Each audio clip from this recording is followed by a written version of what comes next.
in a really long time. All right, so we're live right now. We're gonna hit people with the intro. Good afternoon, everybody. Oh yeah, y'all.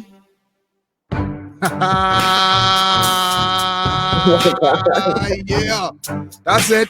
Y'all know what it is. Y'all know what it is. Yes, it's your boy Ruckus Man. This is Codename Agents of Chaos. I want to thank everybody for joining us today. This is the first time we going live, so this is the first time some of y'all actually get to see me, huh? I want to thank everybody out there who's been supporting Codename Agents of Chaos and sharing and liking the podcast and all like that. I want to thank y'all. I want to send a shout out to one of my brethrens, longtime brethren, always hit me up with some nice stuff. Brother Santerio Johnson, I want to thank you for supporting the show, sir. We got to thank people like Chemist Digital, Chemist.net, Genius Radio, Brother Kenneth Moncar over there at Genius Radio for supporting Codename Agents of Chaos. We want to thank Brother Rashad Penn and Bahamian photographer extraordinaire and his crew over there at broadupc242.com. You can find us on Google Podcasts, Apple Podcasts, iHeartRadio, and on our Simplecast link. When this particular show becomes available, all of that good stuff will be available in the show notes. Today, we have with us CEO and content creator and fellow KO. Huh? What do you know about that? What they know about that? They know nothing about that. Yes, we have with us today Miss Jasper Wolf. You prefer to be called Miss Jasper Wolf? Yeah. Okay, we'll go with that. And as you can see, Miss Wolf is Team Chocolate Empress. Team Chocolate Empress. Hashtag Black Girl Magic in the There building. you go. Miss Wolf, I want to thank you for taking the time out of your schedule to join us today and being the first person on Agents of Chaos Live. We on Facebook. Wow, I feel so honored. Thank you so much for having me. This is really cool. So what I want to do is I want to start off with you. I want you to tell us a little bit about yourself, you know, who your peoples is, where you come from, all that good stuff, sis. First of all, I am Bahamian. I was born and raised in Nassau. I will be 29 in about 12 days. Okay. So my birthday is this month. I'm a Sagittarius. There you go. I love magic, as you know, astrology, tarot, all that good stuff. No, hold on now. You know, you say things like that. Everybody let's go to voodoo and all that good shit. Well, I'm not Haitian and I don't actually practice voodoo. I really wouldn't do that. Simply for, like, I honor other people's practices and religions and other stuff like that. I try to keep a very open mind. I like seeing things from other people's perspective because, like, the world we live in is already too full of nonsense, and I think that living a peaceful life and allowing other people to have their space is really important. I agree. So, I'm not today's topic. Say it again. Sorry, I was saying I'm not actually in Nassau either. I actually moved to Harbor Island earlier this year. So that's where I am right now. What brought that on? Why the move to Harbor Island? Were you something like me and you was tired of the Nassau traffic? Especially halfway. And the other half is because my partner lives here. So me and him live together. Okay. Yeah. All right. Now, for everyone, today's topic is the link between slavery and tourism. Hold on now. There's a link. There's a link. Paris, the court say it is not so. Oh, Lord. Miss Jasper is about to hurt a lot of people's feelings out there today. But what we need you all to do is be a little bit like her and have an open mind and understand why you need to be paying attention to this particular topic. So firstly, Miss Wolf, I want to find out from you, how did you even come across this subject and what got you interested in this subject? Well, as everybody knows, the U.S. elections just took place. And I actually joined Twitter about 2 or 3 weeks ago for the first time in years. And I came across this post on Medium, was it Medium? By some author about the Electoral College. And that post taught me something I really did not know. And what it taught me was that the Electoral College in the United States was actually formed during slavery.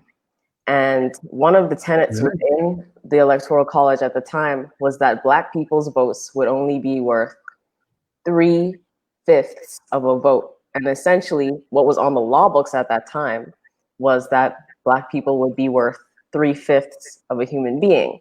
Now, I want y'all to take that in. Like, how crazy would it have to be in the world at that time for it to be on someone's law books, our next door neighbor's law books, that you as a Black person, no matter where you come from, not only are you, your children, and your offspring and anybody related to you slaves in perpetuity, this was in the law, but also you only worth 60% of a human being. Wow. That's crazy. Wow. After learning that and sitting with that and getting really pissed off with the more I learned about US history, I was like, I wonder what type of garbage is sitting in our law book. I was sitting on our law books because they're right next door.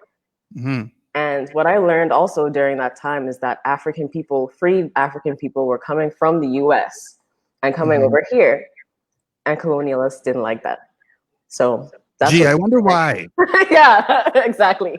So that's what spurred my deeper interest in this topic. I've always been interested in the Bahamas as a nation. Like, we have so much work to do in order to like free our minds and free ourselves. But like, that's what spurred my interest into diving deeper and like making this a project of mine and not just a hobby or some interest. Okay. All right. So now help me to kind of understand, why should Bahamians be paying attention to the subject as opposed to, lockdown and pandemic and car wash and the CTI challenge? Yeah, we can get to y'all niggas. Oh yeah, we can get to y'all. And I'm waiting for Waterloo to open so we can host the next party. I saw y'all. I saw that. Road. Just road. Nothing else. Just road. I understand. Listen, COVID is one of those things that just brings up everything that's wrong in society. And like, it has been such an eye-opening experience for me to have certain conversations with people and to like dive deeper into my own self and my own well-being. And I think that someone who was on Chris Hayes' show last night, this economist, he summed it up really good. He's like, COVID and economic recovery, or helping people find their way through COVID and economic recovery, that's not two separate things. That is the same thing. And it's so important for us to realize that we have a unique opportunity right now. We have the opportunity to raise everything down, like destroy the whole system, and let the government know, listen, what y'all been doing during COVID, it showed us a lot of things. It showed us that y'all don't rate us, number one. And it showed us that this system which y'all have set up in here is not set up for us to prosper. And I love, like, sorry, go ahead. No, I know. In you saying that, what I wanted to ask was this: in your opinion, and I think I know what you're about to say, but in your opinion, right? The fact that the chips are not stacked in our favor, is that by coincidence or is that by design? Oh, hell no, that's by design, sweetie. No, See that? No. Oh shit. See, I love people who work to Atlantis because I feel like they have this deep inner knowing of this already, because they run around calling Atlantis the plantation. But a lot of the people who are in the higher management of Atlantis, they don't notice. They don't realize. All in food and beverage management and room management, and y'all learn something today. So it's not by mistake, and they're not wrong for calling it the plantation. The system that we have was designed in part by a man, and I'm trying to say this very delicately because his family is one of the ones who helped to found Freeport. This man had a very close Nazi friend, close enough, in fact, that you could see him in a picture that I posted on my wall, standing next to his Nazi friend. Oh, shit. While he was working, the man, not his Nazi friend, the man was working at the Bahamas Development Bank. And he was the director of the Bahamas Development Bank. Boy. So this white man, this racist man, decided that he would come up with a plan that NASA would go all the way around. And you can actually, people don't realize this, but you could actually do this in Nassau. And I have done it multiple times. You can drive the length of and all the way around Nassau without ever having to cut through the middle of Nassau. That's very true. This was planned. This was not an accident. This was a result of the only city planning that was done at the time by a man who didn't ever intend for Bahamians to see any type of level of autonomy in our economy today.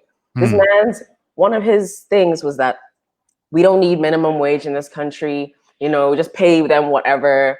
And he actually fought Milo Butler on the issue of minimum wage. So this was a man who was extremely influential in the government. And I don't know if people realize that his ideology helped shape what we have today in tourism. And he's very responsible for the way tourism was today. And I was reading this book, the company, I actually have it in front of me, the company that bought the boardwalk, a reporter's story of how Resorts International came to Atlantic City. Now, Atlantic City is in the States, but this man's name appears so many times in this book, and none of it's good. Every time his name appears, it appears next to someone's like who is a criminal. Right? Now, I know you say you're trying to be delicate. You ain't trying to call this man's name, right? Oh, I'm about to call his name. But I just want to say, you know. I just want to make sure that y'all understand the gravity of what he did before I actually say his name. Because when I said it the first time, plenty of people got mad at me. And they was like, no, this ain't no true, blah, blah, blah. Sweetie, it's true. I have the book in front of me. If y'all want the links, I will be happy to give them to Ruckus to share with y'all. And I will the link will be in the description. Believe that shit. Links in the description. Believe that shit. There's actually another book in which he's mentioned, and it's called The King Over the Water by a man named Michael Pye. And what these people who wrote these books understood was that racism was so deeply permeated within the Bahamian society that it wasn't just parts of our government. It constructed our government. So the persons within our government were rich white merchants, and they did not have absolutely any interest in seeing any Black Bahamian do anything, nothing. The Black Bahamian job in their mind, because they were still so close to colonialism, this was their fathers and their grandfathers and their great-grandfathers who they knew. In their minds, Black Bahamians were just workhorses, and that's it. They didn't need to own no businesses. They didn't need to do nothing. They just needed to carry their ass back to the store or the field and walk back to Centerville and Palmdale and Mason's Additions where they were living at the time, and Baintown, Grantstown, over the hill, all that area. So as time went on, and these people were writing these books, I'm going to get back to my original point. So I just want to draw a timeline here. This was 1959, 1960. This is only 13 years before our independence. And this is what this man did. The racist man who was the director of the Bahamas Development Bank, right? He met with a man named Meyer Lansky. And Meyer Lansky's idea was to bring casinos to the Bahamas. Meyer Lansky's name in the United States means mob, racketeering, criminal, a man who should be in prison. If I could just interject right there. For most persons who follow that old time criminal timeline, you know, the days of Al Capone, how you mentioned Meyer Lansky, you know exactly the kind of man you're dealing with. No scruples, no morals, money talks, and everything else. He don't care. As long as he has power and money, nobody could say nothing to him. No. Also, that man was a true gangster. Yeah. Through and through. Let's also keep in mind at this point, the moving and transport of drugs was about to happen in South America, between South America through here and into the United States. So this is how we got into this mess. And I want to bring y'all attention to what this man did, this racist man working alongside Meyer Lansky. Instead of him telling Meyer Lansky where to go, how to get there, he invited him to his office, to his law office, where Meyer Lansky pitched him this idea and said, you know, I think casinos would be really lit in the Bahamas. I think y'all would be able to, really, do something in here. And this man is not stupid. This racist man is very educated, and believe me, he knows everything what's going on in this room while they're having this discussion. So instead of him telling him, go back, King, Meyer Lansky says, "Hey, I'll pay you $2 million in legal fees, dog. I ain't gonna lie. True and still, if you help me carry my casino into Freeport." Now, let's break. Let's pause right there for a bit. $2 million is a lot in today's standards. We talking about late 50s, early 60s. So I wonder if you made the conversion, how much money we talking about now? Well, let's do the math and find out. Oh, shit. $2 million from 1960 to now. $2 million. Oh, wow. $2 million with an inflation rate of 3.68% from 1960 is today worth $17,481,224.49 in 2020. Wow. All right. So essentially, that would be like something similar to what our government is doing with oil today. But I'm not going to jump there yet. Okay. We can get there. We building the foundation. This first story with Meyer Lansky. They won't ever say it because there was a commission of inquiry into what this racist man was doing. And of course, he said, "I'm not doing any of that. I didn't do none of that. Me, I don't know these people. I would never. I told him to leave." So why did he pay you today? Why would he have paid you $17 entire million? Please explain that to me. So he lied to the commission of inquiry, something that I guess they wouldn't have known or wouldn't have cared about until years later, until like today, right? So this man's name, I'm sure you're all curious about who the hell this is by now. This man's name is Stafford Sands.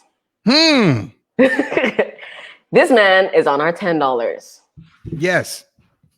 And we collectively, as a people, not me, hail him as the father of tourism in our country. So let's look at what this man has done so far. And this is before 1962, where that picture was taken with him with his Nazi sympathizer friend. In case y'all thought this was far off into the distance. Just 2 years later, that picture was taken with, what is his name? Karl Schachter or something like that. Kalmar Schacht, or however you pronounce that German name. It's straight out of every Nazi war movie you've ever seen. Since Zelensky, that kind of shit. Yes. Yeah. So to complete the story for you, let's draw that parallel to today. Something that just was brought to my attention. Thank you to Evolution Bahamas for doing this, or Bahamas Evolution for doing this, because I would never have known to connect those two dots like that. Shout out to Evolution Bahamas. Yeah. And so they discovered this deep, I would call it a payoff, just to remain within the boundaries of the law. Because if I call it something else, I mean, I would have to be able to back that up. Okay. So BPC, Bahamas Petroleum Company, who is scheduled to begin drilling here in about 2 or 3 months' time. They have a criminal named Ryan Bateman, who has already been convicted of fraud in Panama and I don't even know where else. He sits on the board of directors. He's a principal in this company. Okay. One of the persons associated with the law firm, Perry Christie's law firm, who helped bring this deal here, is scheduled to receive 11 million shares in this man's company. And that's all we need to talk about with those two things, drawing them together today. So I want anybody who's listening to me right now, who has any faith that we will go anywhere with oil drilling or any of these things with the current government that we have, I want you to abandon all of that hope. Because it's simply, factually, and on the record is not going to happen. These men who studied under people like Stafford Sands they are not holding your best interest at heart. And no matter how many times our prime minister gets up in front of us and hosts these speeches every week now, it doesn't mean anything. And the reason that people are so frustrated is because they know that on the inside. While they're doing all of this, while they're collecting all of this shady money from people, from criminals, they want to stand up and tell us that what we see with our own two eyes isn't real. And I know there's a lot of people out there who don't have running water. There's a lot of people out there who don't have food. There's a lot of people out there who don't have jobs today. Even before COVID happened, our unemployment rate was high. And the government's answer has always been tourism, tourism, tourism, tourism. And we don't take time to question why that is. So that's a very long answer to the first question. That's fine, but I think the foundation needs to be laid, and people need to understand just how serious the situation is. Yes. You'll be surprised in sending out the invitations for persons to join us on the live. I was taken back by the amount of people that said to me, "Why y'all talking about this? Is this even relevant? Does this even matter right now? Like, it is in the relevant. middle of a pandemic." I'm like, y'all can't be fucking serious. And I agree with you. That sentiment, I have that same sentiment. It's like, how could y'all not see this? And then when I started diving deeper into this stuff, I'm like, no wonder. It's because this type of system. It's because of the type of system. And I still have your questions in front of me. So I guess this is kind of like bringing that back full circle. It's important for Bahamians to pay attention because our lives literally depend on it. Y'all children's future, I don't have children, but y'all children's future depends on this. Like, you cannot expect your child to grow up having these wonderful dreams of becoming a civil engineer or a doctor of whatever odd science, an archaeologist and a historian and a creative. Bahamians are very creative people. And I guarantee you, as children out there with dreams, we have to preserve the future for them at the very least. Well, I would also add to that as well. The reason why you need to pay attention to this and similar subjects is because elections ain't too far off. Yup. Less than 2 years away. So I would imagine, instead of looking to try get one t-shirt with $200 in it, or one ham, or one turkey, or one stove, or one fridge, or to see how best you could juice your MP to get one job. Yes, I said that. How about we pay attention to some more pertinent, deeper subjects, so that when they come knock on your door like Jehovah's Witness, you could actually ask for something with sense. Exactly. Precisely. But what the hell I know? No, it's real. It's really real. And I thought about it briefly yesterday. I'm like, we don't have, or the people who these MPs meet, they meet with people at certain times on purpose. It's a reason why you don't see them during the year, because they don't care. No, they only come to see you when they know that they could get something from you. Yes. And for some odd reason, every single election cycle, it's like Bahamians suffer from political amnesia. I swear. It's like we just erase all of their bad deeds. When so-and-so wasn't that, Penland wasn't that bad, Ingram wasn't that bad, Christie wasn't that bad, Menace wasn't that bad, Y'all remember, they could remember all the dumb shit. Y'all remember during the pandemic, Menace said we could go back to Kentucky? But this is so real. I want people to understand. When I was working the polls one year, this was a class assignment while I was at COB. And one of the things I had to do was be in the room while they were counting and assist them in counting these votes. Right? I saw before my very own eyes, and this is something that should be illegal, and this is why we need policy around our election process. I saw an MP while I was out there, and I will not call his name because this is very unscrupulous, I saw him pass a man $300, just standing right in the middle of the open Aquinas College space, pull out $300 and put it in this man's hand. See, you're a better person than me because I was calling names. I should not, as a Bahamian, see this foolishness in front of my face and be so brazen with it. So you mean to tell me, oh, you buy this man vote and that's supposed to be something so good? You think you helping him? You ain't helping him with no $300. So what, he can eat for like 2 weeks because food is so fucking expensive in the store? Exactly. Bro, like, it's so important to develop a sense of self-esteem as a people, because that is so backwards. You know what that sends a message? Imagine I'm a woman. Think if I gone right down the road and I find one rich man, because plenty of rich men in Harbor Island, right? I go down the road and I say, man, I only want one bag. I only want one purse. And the first man I see, give me $150. I just tear my legs open. What does that say about me? That you're a prostitute. Stop prostituting yourself to these MPs, please. Stop it, because they do not care about you and they're not going to assist you. It doesn't matter if they give you a ham or a turkey or host these events. What is at stake here is so much deeper than somebody's hungry stomach or whatever. What is at stake here is our national identity. And in order for us to have a national identity, we have to first understand how important it is for us personally to have an identity. Our national identity currently is being defined by corruption, by people who do not hold your interests at heart. And I really have to ask the question, is that what Bahamians want? Are we really content to sit here and continue that? I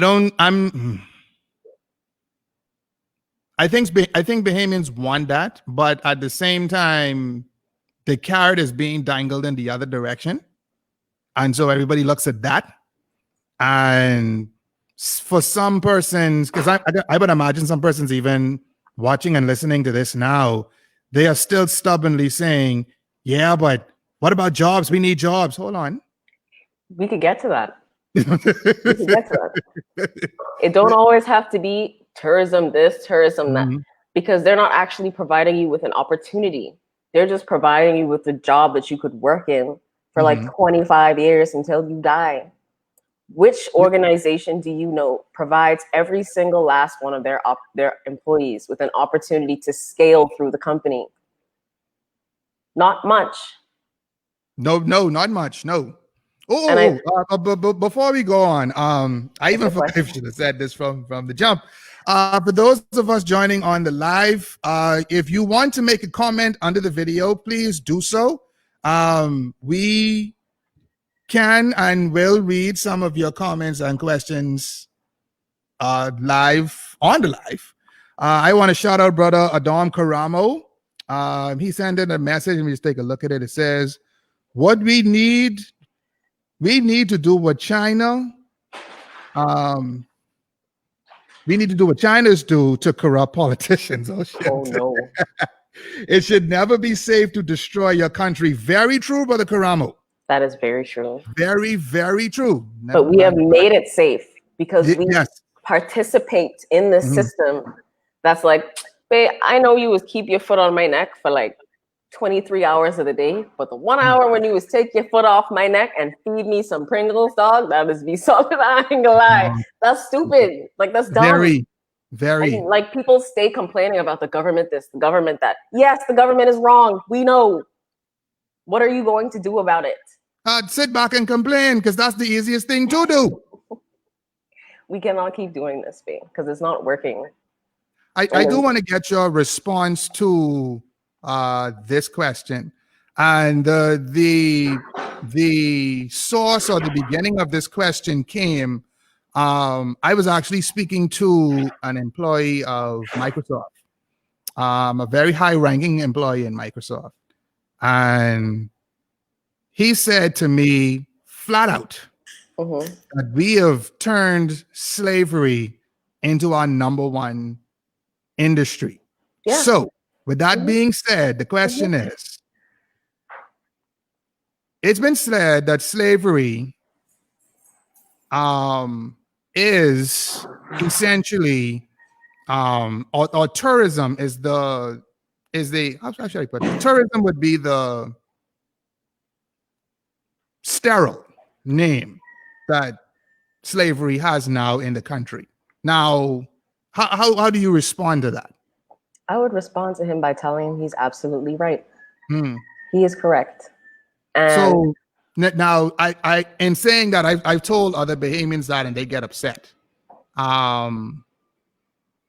You started to mention earlier about, where the racist component comes in when it comes to where tourism is in the country. So kind of help me understand why you're saying what you're saying. Why slavery and tourism are like this? Yes. What is the link that we talked about that is actually the topic of the show? What people don't understand about racism is that racism and slavery are not two separate entities. Racism, particularly against Black people, was born out of slavery. It is an institution of slavery. And I'll tell you why. Slavery was an industry of convenience. There was no real reason for Europeans to discontinue the already existing forms of slavery in the world. There was a form of slavery, I think you could call it indentured slavery or volunteer slavery, where people would go into slavery willingly on behalf of their family because of the debt they owed the crown of their kingdom. Yes. So that form of slavery was widely accepted within Africa itself because there were several African empires, like the massive empire of Ethiopia, the massive empire of Egypt, which stretched into what we know now as the Middle East. Yes. And the massive empires along West Africa. Now, it's very important to understand that the type of slavery that Black people had endured, and I guess you could say still are enduring today, for 400 years, 500 years, there was no precedent for that ever before in the history of mankind. Nothing like slavery had ever been done before, not like this. And what really set this form of slavery apart was the act of creating racism. People do not make that connection because we're always taught that racism came after slavery. It did not. Racism and slavery came as one package. So racism and slavery are part and parcel to one another. It's like switcher. You can't make switcher without water, sugar. And the limes. So let's think of racism as the limes. Because you cannot oppress a group of people into forced free labor without finding something that sets them apart from other people. And first of all, the Europeans that initially came to the Americas and the West Indies, they tried to enslave the indigenous people that were already here. And that's why a lot of the Arawaks and Tainos and other tribes were murdered, because they were like, fuck you, dog. What you think you coming in there to try and enslave me? I know this land better than you. Come, we drowning y'all, we shooting y'all, we poisoning y'all. And not to mention all of the diseases that Europeans brought over with them when they came from Europe. And for some odd fucking reason, the Columbus statue is still on government house property. We can get to that. All right. Then. I need to calm down. I need to calm down. I thought the 7 chakra when you said that shit. Bruh, listen, they ain't hear that loud enough. They need to come out banging, dog. I'm telling you, it's like we need to get some telepathy and haunt them in their sleep or something. Dude. Boy, like you can't understand. But anyway, to go on, I got a sigil for that. Oh Lord. So, to continue this understanding of what racism truly is, racism is an ideology, and that is why it is so difficult to end and to fight. I actually spent about 4 or 5 hours reading white nationalist propaganda, like reading white nationalist books, because I need to understand my enemy. I also read part of Marcus Garvey's paper, I haven't finished it yet, letter on the Negro's worst enemy. And these things, Racism, racism and slavery are like this because of our skin color. There's no other delicate way to put that. And history can back me up on that too. The reason that it was so easy to get West Africans, and this is to put to rest all the lies that we hear around why West Africans were chosen. The reason why West Africans were chosen was because there were a few West African kings that were Christians. And a lot of these kingdoms, whether they were Christian or not, these West African kingdoms had deep trade relationships with Europeans. So they were already intermingling. There were already mixed people on earth. Like, people were having a good time exchanging culture with one another. Yes, there was war. Yes, there was soldiers and slavery and other bad things that human beings do, but that is in our human nature. Racism, and why they chose the West Africans, was A, because of their skin color, B, because the Americas and the West Indies were a foreign nation to these people. They had never individually crossed the Atlantic. So even if there were kings still there, they wouldn't choose the kings to move over to the Americas. And a lot of times they would go into war with these countries, take the regular people out, put them on these boats, and continue the transatlantic slave trade. So instead of them continuing a peaceful relationship or semi-peaceful relationship with these West African nations, this was their plan all along. They never intended to maintain and continue peace.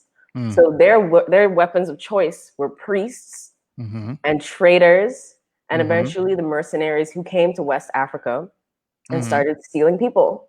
And the reason that this happened was because the European countries wanted wealth in similarity to what African people had.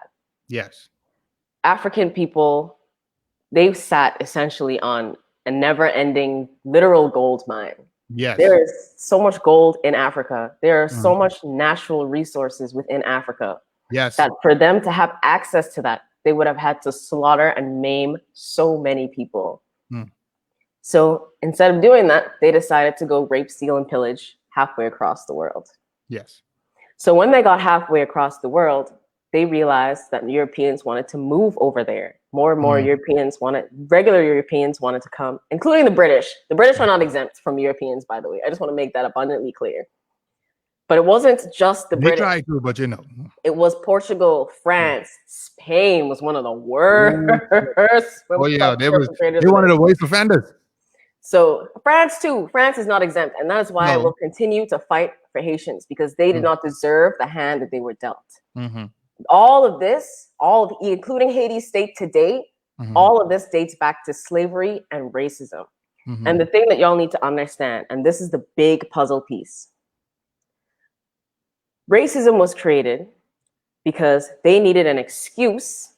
So when people came to the Americas and said, why are these people all tied up in chains? They could just be like, oh, they're not people, they're just black. Yes. And so this system of racism was created to denigrate and dehumanize Black people, to be treated as animals and chattel. And the reason why the type of slavery is called chattel slavery is just that, because we as Black people were likened unto farm animals. We were cows and bulls and all this stuff. And this is what people don't understand about racism. Racism was created not just as a system, but as a deep, inherent truth or belief at the time. And this is what a lot of white nationalists still believe today. They believe that somehow Black people don't have the mental capacity to perform at levels of regular humans or white people. Well, see, the problem with that is you can't be thinking about niggers like that. But this is what they believe. And you go and then you fuck your sister, that's your cousin and your mama at the same time. Some old bullshit. I don't know where the fuck Uncle Jed and Jethro get off thinking about niggers like that. I can understand why you would need some comic relief right now. Because this stressed me out. Like, to sit here and do this, I went through so much like depression and trauma, like reading these things, because it was absolutely pointless. Well, I would imagine too, and this is where a lot of melanated people don't understand. When you read things like that, the traumas that is still recessive in our DNA, they start to come to the surface. Yes. Because it's repressed memories from our ancestors and those that came before us is now bubbling forth to the surface because that energy had nowhere to go. And I will tell you something very dark about what you just said. Hmm. This is evident in a very, in part of our infrastructure as a West Indian nation and across the West Indies. Mm-hmm. There is a reason why West Indian locations, even a place like Belize, has awful fucking roads. Mm. There is a reason why our roads do not get paved. And I'll tell you what that reason is. I was reading this book about Jamaican slavery. But you have to keep in mind that slavery during that time was not just located, the practices were not just located to one country. Mm-hmm. These Caribbean slave owners and plantation owners, they shared their knowledge and they came up with this system of slavery that they sprinkled around all the islands. Mm. So what they would do with some of the Jamaican slaves is the ones that they didn't want in the field anymore, the ones who they felt would revolt, the ones who they felt were too unruly, ones who had been convicted of some arbitrary, unnecessary crime. Mm-hmm. They would chain them together and force them to pave the roads. Mm. So intrinsically, we have terrible roads because nobody wants to pave them. We're all unknowingly looking at the results of our collective Black trauma every single day. Mm. And the reason why the roads don't get paved by the government is because this is one of their power plays. They want to put people in the road to work, to remind people we have the power over you, to remind people that even if you see these Latinos paving the road, that ain't nothing because you ain't worth this job anyway. Oh, shit. So that is a connection that I was able to make just by knowing some of the history of the Caribbean and the Bahamas. God damn it. Yeah. I feel the 8th chakra now. I never feel this chakra. Hold on. Oh, shit. In talking about all of that, another question that we did have on the list. A lot of people have told me in the past that slavery wasn't really that serious in the Bahamas. So let's talk about that for a little bit. How would you respond to that? How do you qualify slavery? Like, how would you say how slavery is more evil over here, but it's not as evil because you do it next to the water? There is no levels to this shit. Okay? I couldn't fucking tell you. I'm sorry. There are so many things in our society today that happen because of what happened during slavery. Mm-hmm. And if you say that slavery wasn't that bad, I honestly, I don't know what to say to that, except for that it's not true. There is no that bad in slavery. When people are beaten and raped and killed and left out in the hot sun in stocks, you can't even move, and whipped repeatedly during the day. That happened every fucking where. That didn't just happen to some Black people over here and then some Black people over there. No, if your skin is this color, you was getting your ass whooped. Slavery is in your blood. Exactly. Yeah. You did not count as a human being. You did not matter. And it was not that it wasn't that bad. There's just different types of depravity that the colonialists, the loyalists, and other people inflicted on Black people. It's not whether some is right or some is wrong. The whole system is wrong. Exactly. It's that the levels of depravity at sometimes, it was so bad that a man went to Jamaica and the US and here as well. And he said, this was a man from Britain, and he just wanted to come and see the state of Black people because he couldn't believe what he was hearing. And he tried talking to some of the farmers, those who worked in the fields, and they didn't even want to talk about it. How do you even begin that conversation? You cannot trust the white face talking to you. How do you start to tell somebody of what you're facing because of somebody who looks like that person? And that's part of the reason why our conversation is so difficult to have today and why racism is so easy to disbelieve in. It is an ideology. And for those who say racism doesn't exist, I completely disagree with you because it's not true. Just because slavery isn't as rampant as it was back then doesn't mean that the remnants of it still don't exist. So everything that you've discussed so far and taught us so far, even kind of answers the next question. And I want to say this too. I know a lot of the questions might sound rudimentary and they may sound obvious, right? But it's amazing how much persons don't think about these actual questions, because first of all, they need to be asked to lay the foundation. And once the foundation is laid, then you can actually chart a path towards change. Right. So, we did have the question, does systemic racism actually exist in the Bahamas? I'm surprised at the amount of people that say no. Well, I regret to be the bearer of bad news to them, but systemic racism does very much exist in the Bahamas. Mm-hmm. And just because you're Black doesn't mean that you don't perpetuate racism. Because racism is a system, like I said, and an ideology. If you inherently believe that for whatever reason somebody is less than you, you're being racist. Now, and then you're denigrating. No, I wanted to ask, how would you give a modern example? You gone? Oh, are you still there? I'm still here. Okay. Okay. All right. It dropped out for a second. I thought BPL got us. Oh, shit.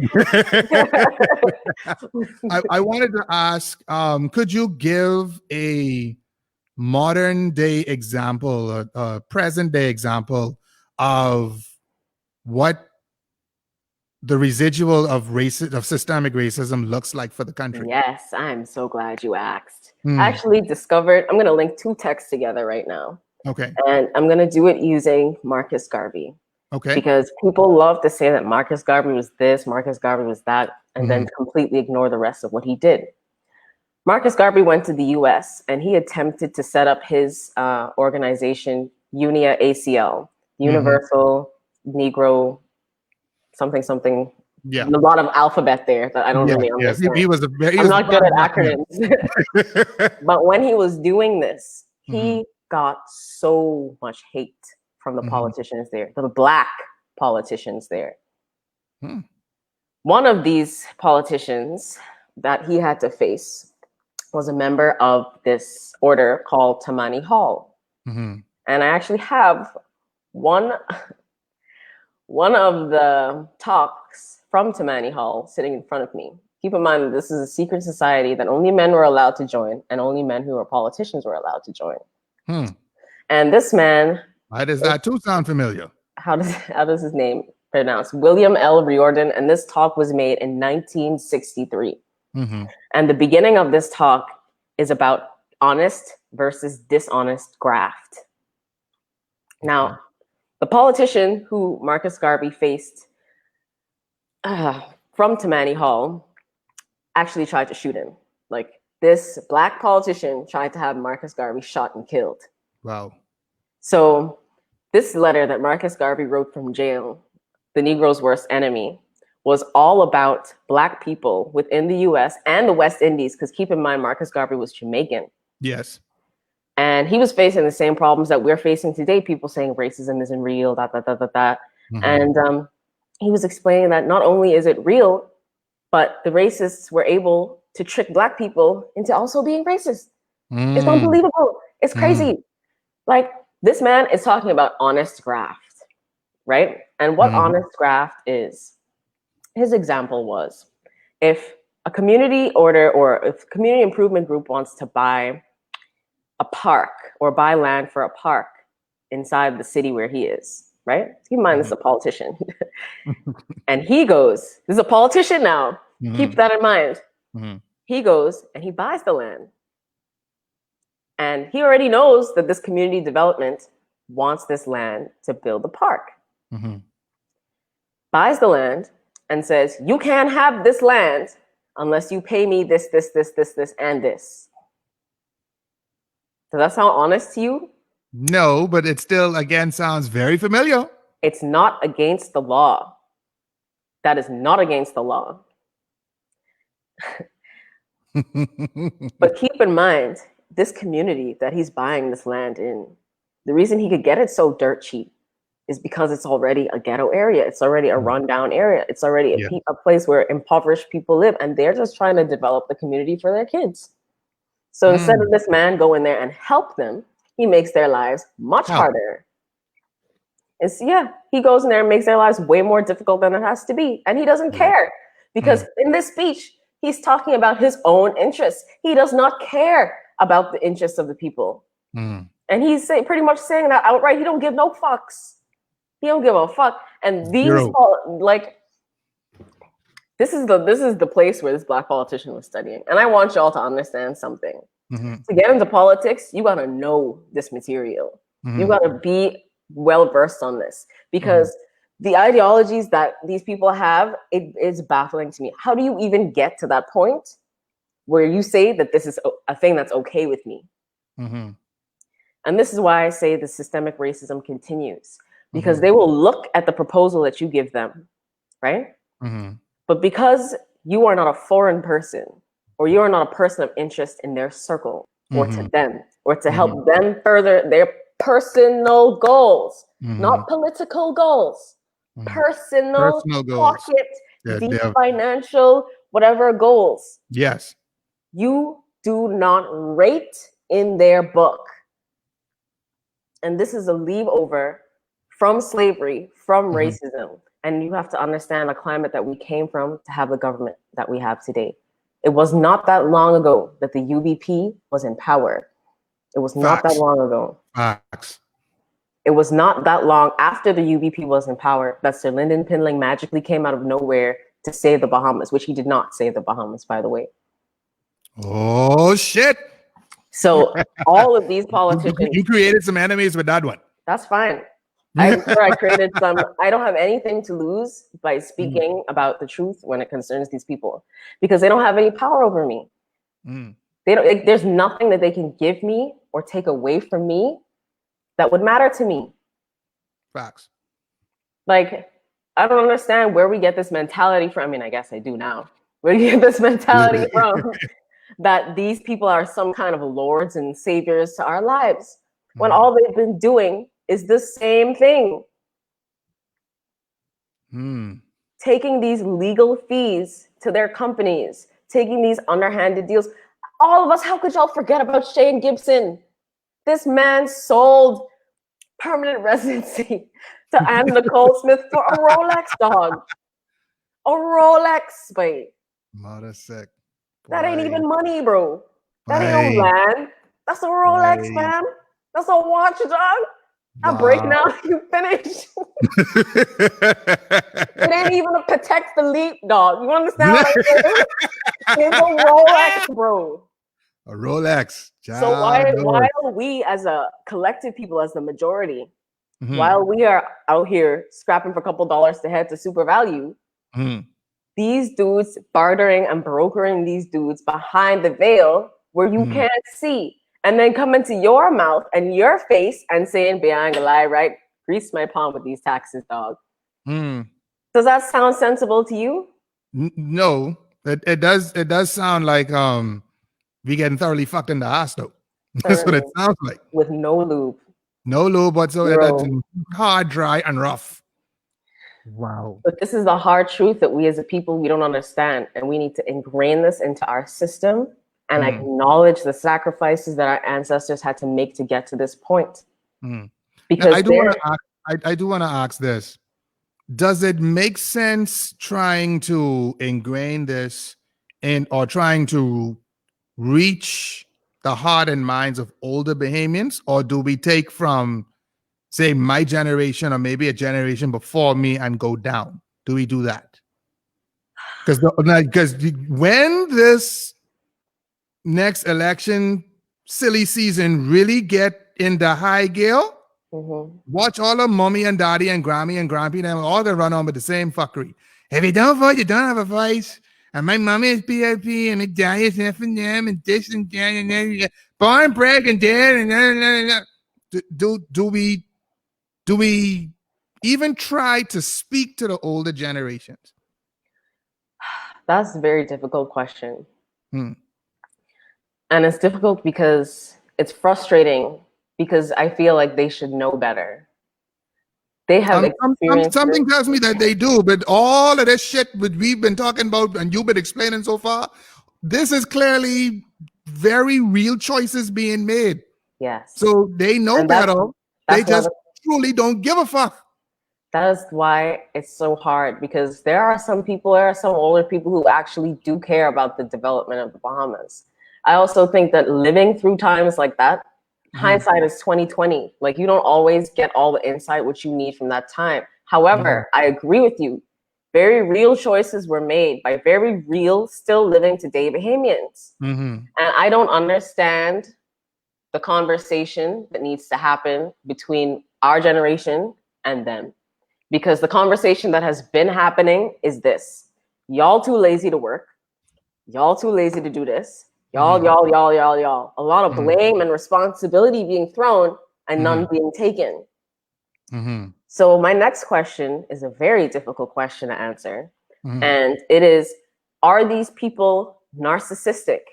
Or is it that they just don't care? Or is it that they just don't see?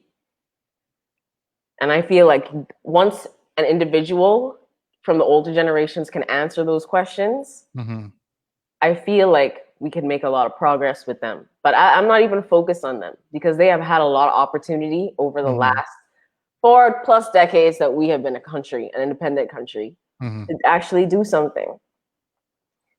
And I don't mean any disrespect to any older Bahamians. The real fact is that I just simply don't know the conversation to have with them. And it's frustrating to go on Facebook and see so many people tearing each other down, especially in these groups like Speak Up Bahamas and in the No 242 and all that. You know how powerful it is to have 10,000 Bahamians at your disposal? Wow, yeah. And instead of they go and start posting positive development messages for the Bahamas, they just allowing people to eat each other up. And I realized, like, a lot of the chronic callers and people who live in that group, they're older. Yeah. That's not acceptable. But in order to get past that, they would have to have vision and they would have to have knowledge. And it's a conversation that I just had earlier today with Steven and Shinwin, if y'all don't know him, the guy who makes the videos, the political videos. Okay, yeah. Okay. Shout out to Shin. Yeah. That last one, boy, yeah, shit. But we were talking about, like, me, Stefan, and Chelsea, about what needs to be done next. And the fact of the matter is we need to focus on the now and the future. We have less than 2 years until our election comes. And we don't need no long talking come election season. We need, when these politicians come around to the house, get the hell off my porch. What you here for? You have nothing to say to me, bro? No, nothing. Like, why are you here? You want to come to smile up and laugh up in my face and try to buy my vote? If our vote is truly our right, and this is potentially something that needs to be communicated to the older generation. If our vote is truly our right, shouldn't it be our right to vote for somebody who makes sense? And if they ain't making sense, if they're not in the favor of the Bahamas and our growth and our prosperity, true prosperity, not more jobs, if they're not in favor of that, and they have no track record proving that they are, why the hell should I waste my rights on them? Why? These people, to them, to a lot of older Bahamians, I feel like what it looks like on the outside is progress. It looks like, oh, there was never any cell phones here before. Now it's a bunch of cell phones. There was never any really, like, fancy cars. People was able to do all this financial reform that allowed people to keep borrowing. And that looks like progress to them, because I don't understand why, but I feel like because that's where we are now, we can't imagine, like, what life is like. Well, that's not exactly true either, because I remember when there weren't any cell phones. Does an inherent fear of change factor in? You know something? That's actually one of the things I did want to talk about today. And it was very interesting to me how easy it is to use that fear to manipulate people and to change yourself into something or somebody who is full of hate.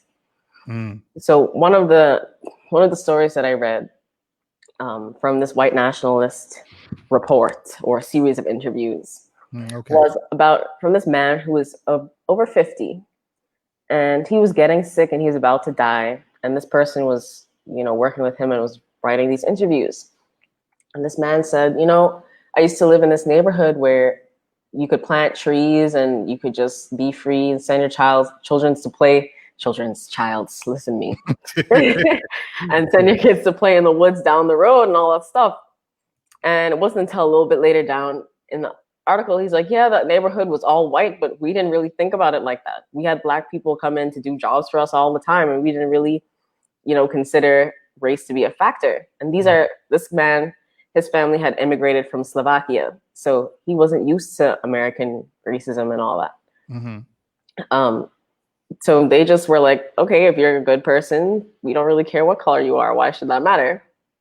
And as he went down through the article, like, he was getting progressively more racist because he was saying like, oh, I can't, all these new laws allowing people to move wherever they want and do all this stuff. Like, I understand, but like, don't move into my house and like into my neighborhood and start doing crime and like lowering the thing. And there are so many factors in that that he did not understand. Like, you could tell that this older man was just mad that he couldn't live in the same neighborhood where his mom was living. And I can understand that. Shout out to Delroy King, my brother. Yes, I see a couple of your comments. The one that stood out to me is, yes, Black people do suffer from self-hate and they are looking for a savior. Okay. But how do you feel about that, Jasper? Are Black people looking for a savior? You know something? Maybe. I'm not.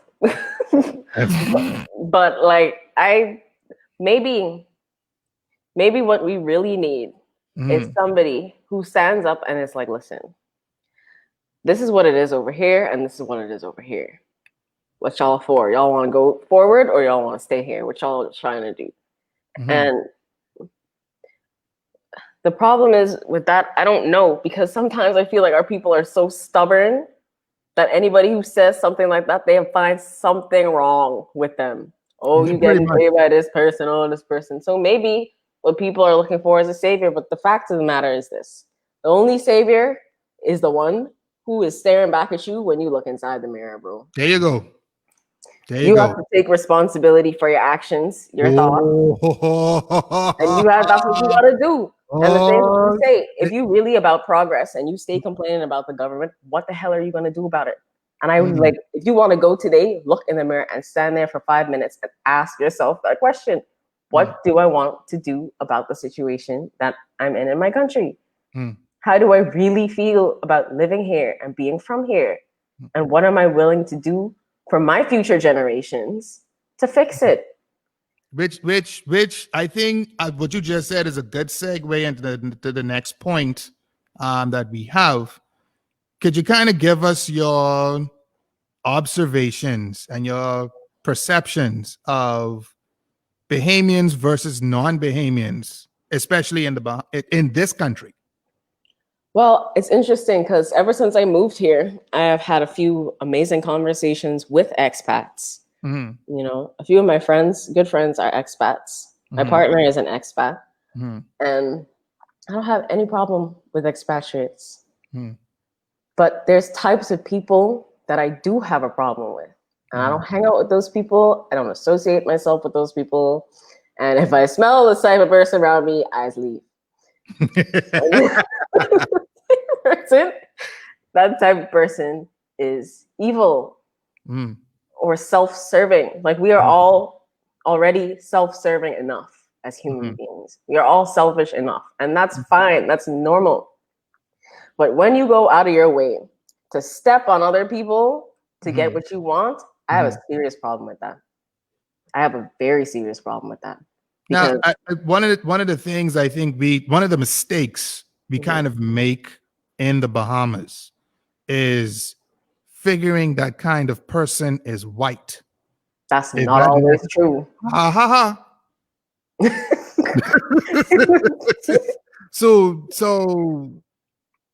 is that too a mechanism of control? Is that in your opinion, is that also by design? Let me say it like that. I think that it is. And I think that this man from Tammany Hall, as I mentioned earlier, is a perfect example of that. Like, there is no such thing as honest graft. That's like saying there is such a thing as a good murder. Hello? What the heck? But you know, you got terminologies like justifiable homicide and all that bullshit. Now listen, if you are a person who enjoys putting your foot on the neck of other people, don't be surprised when you get what you come for. Karma is real. Karma is very real. People, sometimes you just buck up into the wrong person and you just get what you get. Oh yeah, we got time today. You fuck with the wrong one. Oh yeah. Like, that's not to say that the person's actions are justifiable, but you look at it from a different perspective. This person has been fucking with people for so long that they finally get what they deserve. Oh, yeah. Albeit they might be like the person who do it, like, stay away from me, like, you look scary, but good job, but no. But like, you know, like these are the moral conversations that we should be having. How far are we willing to let these people go? Because it's not a matter, it is a power struggle in a way. But all of us as human beings have the same amount of power. Even if you are a Christian, right? You believe that we are all children of God, that we all have a piece of God living in us. And that is an equalizer across the board. Not because you Chinese or you Haitian or you Greek or you Black or you white means that you are any different. Not because you rich or poor or you have this car, that money, whatever. None of that matters. We need to start having self-esteem as a people and realize this power struggle can only be tipped in our favor if we actually start showing our power. Now, with that being said, we, especially in the Bahamas, are very familiar with black crab syndrome. Oh Lord. And a lot of us suffer from black crab syndrome. Now, would you agree that how should I put this? Let's go with the word healing. Let's go with that. Let's go with that. Should the healing start from the inside and go out, or should the healing start from the outside and trickle in? That's an interesting question. I think we're gonna have to walk and chew gum, because this right here is one of the most difficult things in the world to battle. Like, how could you look someone who looks like you in the face, a black person, and tell them now with the historical facts, tell them that it's black people upholding a system of racism. How could that be possible? And it's so funny because the turn of phrase black crab syndrome isn't even like the phrase. No, it's not. In a barrel. No, it's not. I'm so glad you said that. Like crabs in a barrel, and it's such a different picture that you get. We need to stop denigrating ourselves as black people. Stop accusing the people on the side of you of being out to get you. Yes. We all in the same ugly ass little dinghy. Exactly.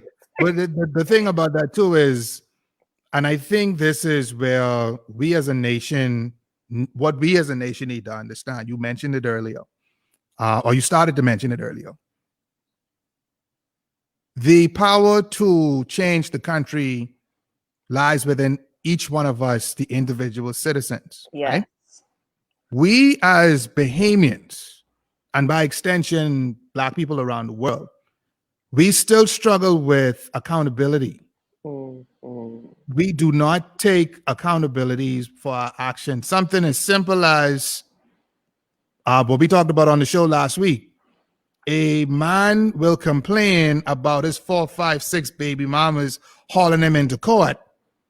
But, sir, you decided to push your raw cock in 5 different women, big them up, and what did you expect them to do? Say nothing? What did you expect? So, what a lot of us need to understand is we have made mistakes in the past. We need to own up to those mistakes. We need to take accountability for that. Once you know where you are, you can start to move forward. But unfortunately, we spend so much time, like you said, pointing the finger at one another that we forget where we even are in the first place. Exactly. Now, can you blame, let's be real, can you blame a lion that comes across 2 deer fighting amongst one another and he pounds and kills on the 2 of them? Can you blame the lion for that? No, because the lion hungry. So, I mean, I sorry to put it like that, but these people who are like this, and the reason I have such a serious problem is because it's willful. This is just who they are. Yes.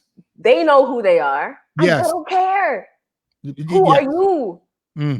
Who are you? Do you know who you are? Do you know where you are? Like, wow. I am horrible at directions, like actual cardinal directions. If you ask me which way is north from outside, I can't tell you. I can tell you from inside my house, but outside, good luck. It is so important. Like, if you tell me where a landmark is, and I drive past that landmark and I know where I'm going, that's better. But I would have to ask someone else for directions. Now, if this black crab thing, or this crab's in a barrel syndrome that has so many Black people in a panic, especially Bahamians in a panic. Imagine you go down the road, you ask somebody for directions, and they just slap you in your face. They don't give you no directions. It's like, what you talking to me for, man? Yeah. That is what we're doing. We need to stop doing that and start giving people the keys to success, giving people the directions they need. Letting people know, hey, bro, I'm not gonna lie, right? I don't really like be into too much, but I want to do this. I have this initiative. I want to do this. We need to focus on where we are so we could know where we are going. How you could be driving a whole car and you don't even know where your wheels are, bro.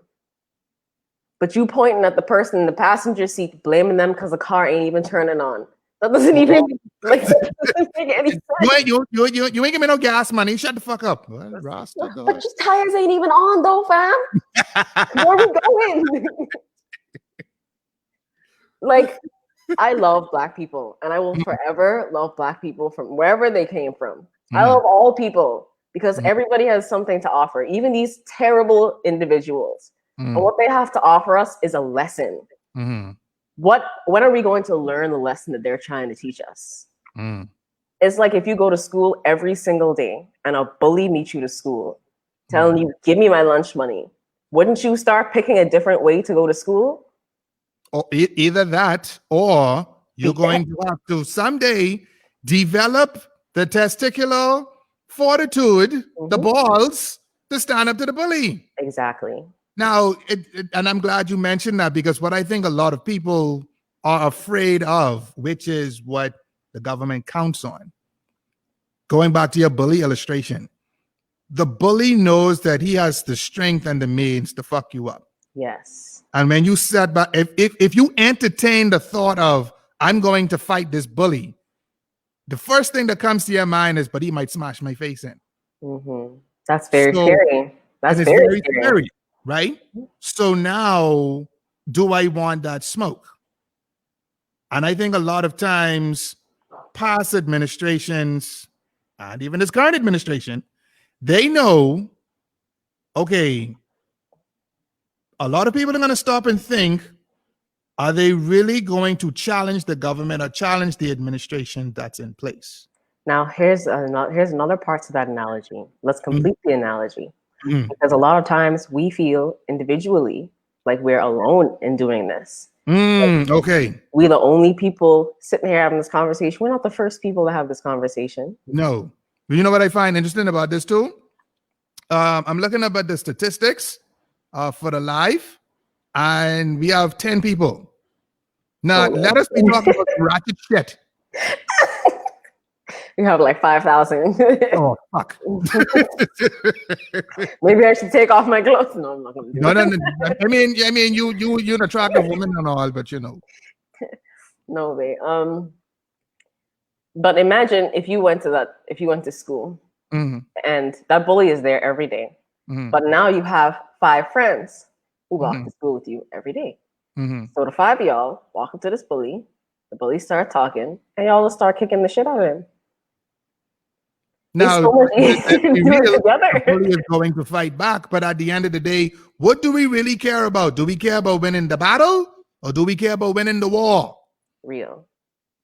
So if he is there and it's 5 of y'all, it's only 1 of him, or at max, maybe it's 5 of them too. However, the fact that you stood up to them, that will draw the attention of the adult in the room, of the teacher. And the teacher now has to come onto the playground and say, all right, y'all bunch of stupid children, come. Let me see. Why y'all fighting? And that opens the forum for a discussion to be had. Well, he do this to me. This happened, blah, blah, blah, blah, blah. And the situation doesn't always get resolved like that in the favor of the person who's actually in the right.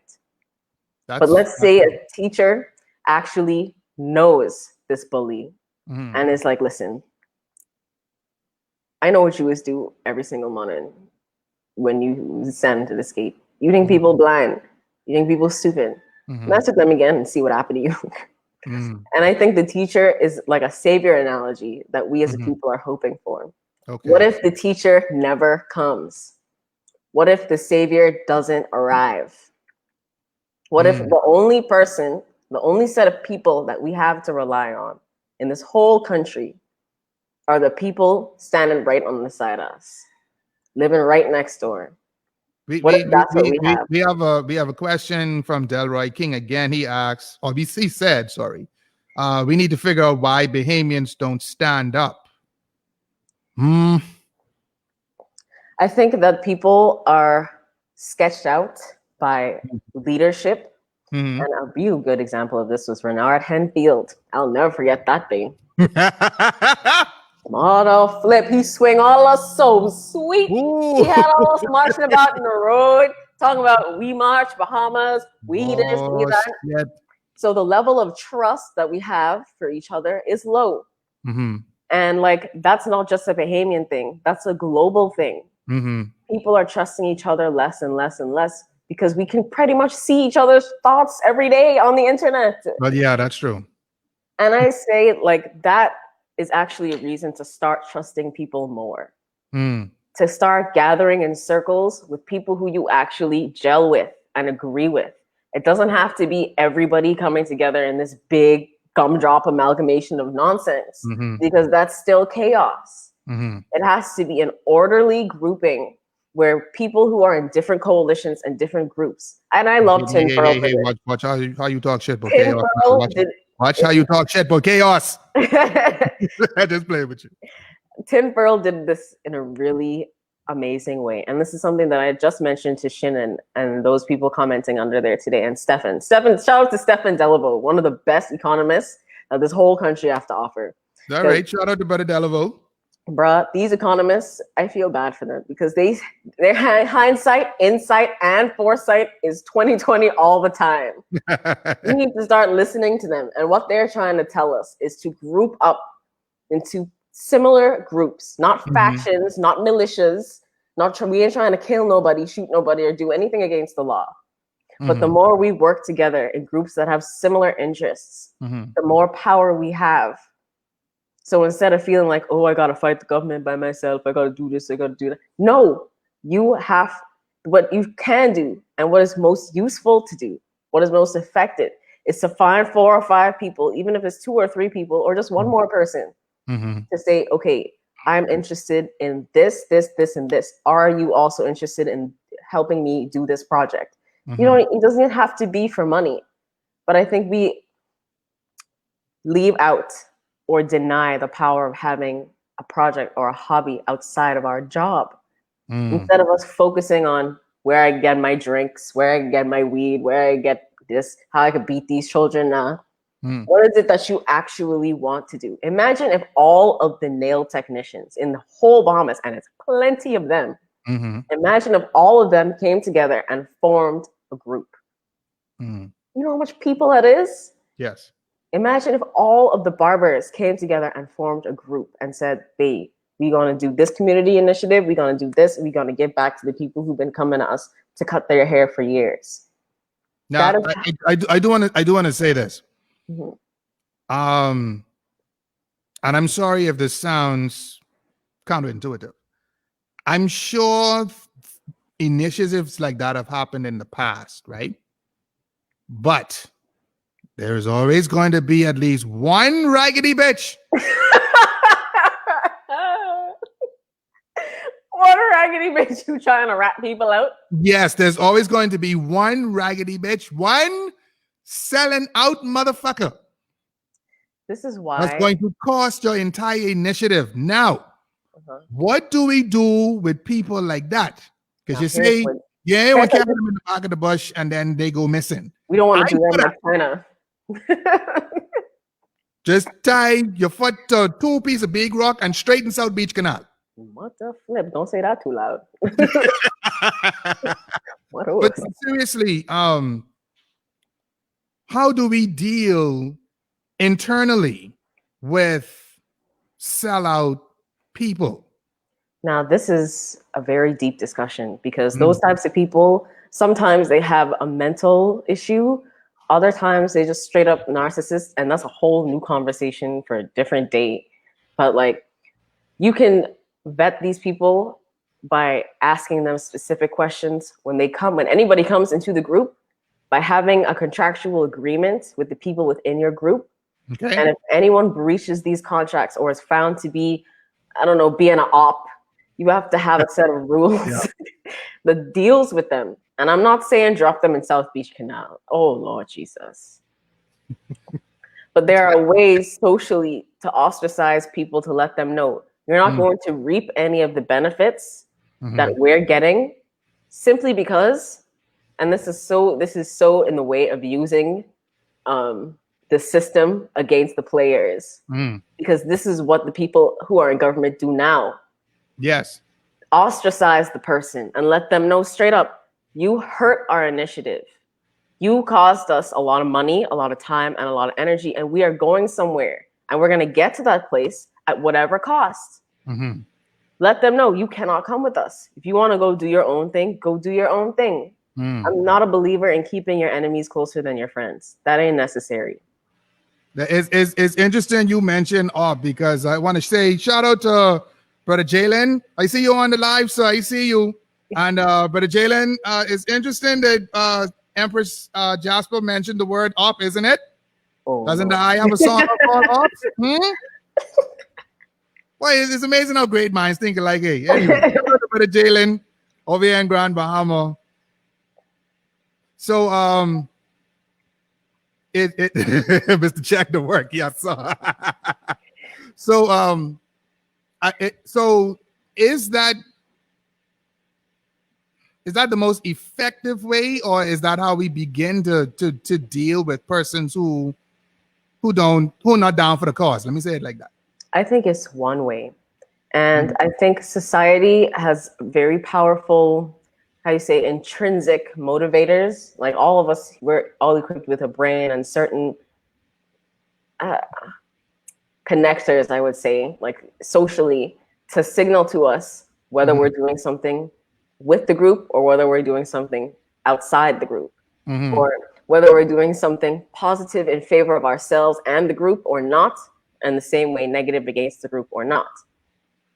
And I think if we can understand those motivators, it doesn't have to be like a big, deep scientific dive, but we can just look at like something like bullying. Why is the person a bully in the first place?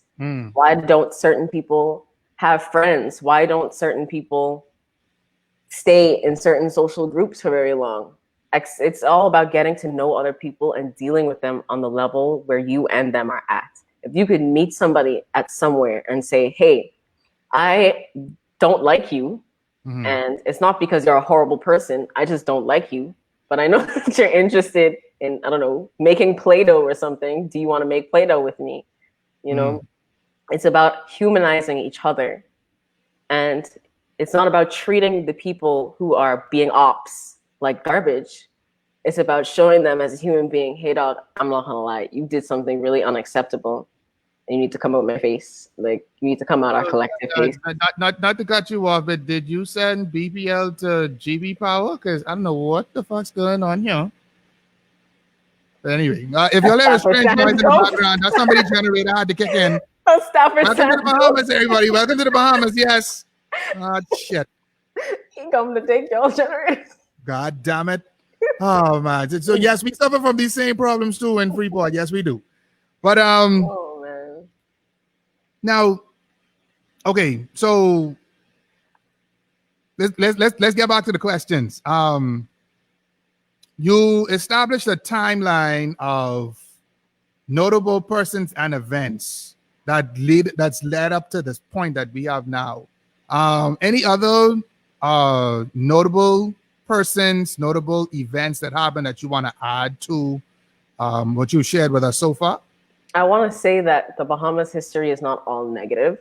And while it does have a lot of these people doing different things that we discussed, it does also have people who left their mark on history in a positive way. And one of those people is Doris Johnson. There you go. Shout out to Doris Johnson. Her book is actually banned in the Bahamas. I did not know that. And whoa. Now hold on. Let's talk about this for a little bit because I didn't even know that shit. The book is banned? Yeah. A teacher Why is the book banned? Because of what it's called and what I would assume is what's in it. Now, the book is on sale on Amazon for about $80, and I intend to buy this book and read the whole thing in the Bahamas. And I'm gonna be real with you. Like, it's called The Quiet Revolution. And this book was written about the Burma Road riots. And I think it has to do the entire time between 1942 and 1958 and what led up to the PLP getting in power. So let me get this straight. Let me get this straight. Hold on. We can talk about this shit. You telling me, Empress Jasper, that the book by Doris Johnson, suffering from victimization, is that what you're saying? What are you, Daryl Miller? I don't know if it's victimization. Yes, that's what it is, damn it. Yes, we can call it that shit. All right, okay, fine. It looks like victimization, but God damn it. I honestly and truly feel that this book, they don't want, or the persons who were around at the time of publishing of this book do not want this book to be read because it would inspire Bahamian people to do what we've been trying to do all along, which is go to the next level. Because what Doris Johnson fought for, and what I've seen a record of her in these books, is a rise in consciousness, not just who could get the next car or who could get the next best thing. A rise in consciousness entails is an actualization of the people. We need to understand who we are. Like, the reason why people always ask, what is Bahamian history? What is Bahamian history? It helps us to understand who we are, where we can go, what we can be, and continue on towards a brighter future like that. The wrongest thing you gotta tell me was that book is banned. Is God damn it. Listen, all agents out there, you need to go buy the book by Doris Johnson, A Quiet Revolution. Ban my ass. Go buy it. Yes, it's on Amazon. I don't know where else you can get it yet. I've been looking for digital copies. So if anyone has a digital copy of A Quiet Revolution by Doris Johnson, I need to read that book ASAP, please. Thank you. Another book that I did actually buy that is on Amazon and I have it on Kindle is called The Other Bahamas. Let me just open it real quick so I can get the author. Here's my things. Open. Sorry, my computer's going slow. No, Brother Delroy. No, they don't want us to know the truth. No, they don't. No, because they if don't. we do realize and understand the truth, knowing the truth is one thing, but understanding what it means for you is a completely different thing altogether. Facts. And by reading these books, you would understand why. The book, The Other Bahamas, is by Hartley L. Saunders. Okay. And this is, I think, Gail Saunders' father, Hartley Cecil Saunders. Let me crack this book open right quick. Gail Saunders, that name sounds familiar.